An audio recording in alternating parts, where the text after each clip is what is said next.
अस्सलाम वालेकुम रहमतुल्लाहि व बरकातहू। तो कैसे हैं आप लोग? उम्मीद करते हैं कि आप तो हम लोग ठीक ठाक होंगे, खैरियत से होंगे। आज की वीडियो में हम कुवैत की कुछ बड़ी और इंपॉर्टेंट जो अपडेट आ रही है आप लोगों के साथ शेयर करने वाले हैं। तो अगर आप कुवैत में रहते हैं, कुवैत के हालात वाक़यात से वाखबर रहना चाहते हैं, इस वीडियो को आप शुरू से लेकर आखिर तक जरूर देखें, क्योंकि ये वीडियो आप लोगों के लिए काफ़ी ज़्यादा बड़ी और इंपॉर्टेंट होने वाली है। पहली अपडेट ये है कि जैसा कि आप लोगों को पता ही है कि कुवैत के अंदर अभी कुवैतीजेशन का जो सिलसिला है वो शुरू है। जो बड़ी बड़ी पोस्ट पर काम करने वाले अजनबी लोग हैं उनको हटाकर वहां पर कुवैती नागरिकों को जो है वो रोज़गार दिया जा रहा है। तो अभी एक अपडेट नई जारी हुई है जिसमें बताया गया है कि ऐसे वर्कर जो कुवैत के अंदर काम कर रहे थे, जिनकी जो सैलरी है वो काफ़ी ज़्यादा हाई थी, उन तमाम लोगों को जो है वो कुवैत में आने की परमिशन नहीं दी जाएगी, क्योंकि उनकी जो पोस्ट है उनकी पोस्ट पर अब जो कुवैती सिटीजन हैं वो काम करेंगे। जी हाँ दोस्तों, जो बड़ी बड़ी पोस्ट पर अजनबी लोग काम कर रहे थे उनकी पोस्ट पर जो है वो अब कुवैती सिटीजन काम करेंगे। तो उन लोगों को जो है वो वीज़ा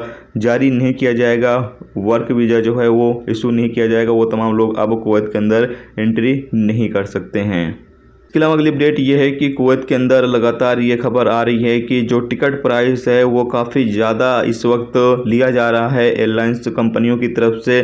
कहा यह गया है कि इसमें जो है वो कुछ कमी की जाए, क्योंकि जो आम बंदे हैं, जो नॉर्मल बंदे जो इतने टाइम से फंसे हुए हैं, वो तमाम लोग इतना पैसा देकर कुवैत का सफ़र नहीं कर सकते हैं। इतना जो पैसा है उनके पास नहीं है कि वो इतना टिकट जो है, इतनी महंगी टिकट जो है वो ख़रीद सकें। तो हो सकता है इस बारे में कुछ जो है वो सोच विचार किया जाए और एयरलाइंस कंपनियों की तरफ से जो टिकट प्राइस है वो कम किया जाए, या फिर ज़्यादा एयरलाइंस कंपनियां जो हैं वो चलने लगेंगी तो फिर जो टिकट है वो ऑटोमेटिक ही कम हो जाएगा।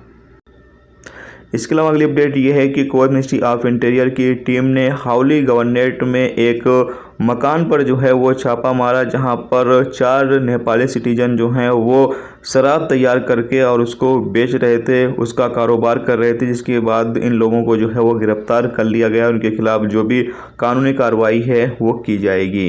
इसके अलावा अगली अपडेट ये है कि कुवैत में पिछले 24 घंटे में 72 नए कोरोना वायरस के केस जो हैं वो रिकॉर्ड पर आए हैं, जबकि एक शख्स की मौत हुई है और 188 लोग ठीक हुए हैं और 12,082 लोगों का पिछले 24 घंटे में कोरोना टेस्ट किया गया है। कुवैत में इस वक्त एक्टिव केस की तादाद घटकर 1960 हो चुकी है, जबकि आईसीयू में जो केस है उनकी भी तादाद घटकर 50 हो चुकी है। तो ये दोस्तों आज की कुवैत की कुछ बड़ी और इंपॉर्टेंट अपडेट जो आप लोगों के साथ शेयर की गई। तो आज की वीडियो में दोस्तों इतना ही। उम्मीद करता हूँ ये वीडियो आपको पसंद आई वीडियो को लाइक और शेयर जरूर करें। चैनल पर नए हो तो प्लीज़ चैनल को भी सब्सक्राइब जरूर कर लें, क्योंकि यहाँ पर आपको कुवैत के हवाले से जो भी ताज़ा तरीन अपडेट, ताज़ा तरीन जानकारी होगी वो देखने को मिलती रहेगी। वीडियो देखने का दोस्तों बहुत बहुत शुक्रिया। अल्लाह हाफिज़।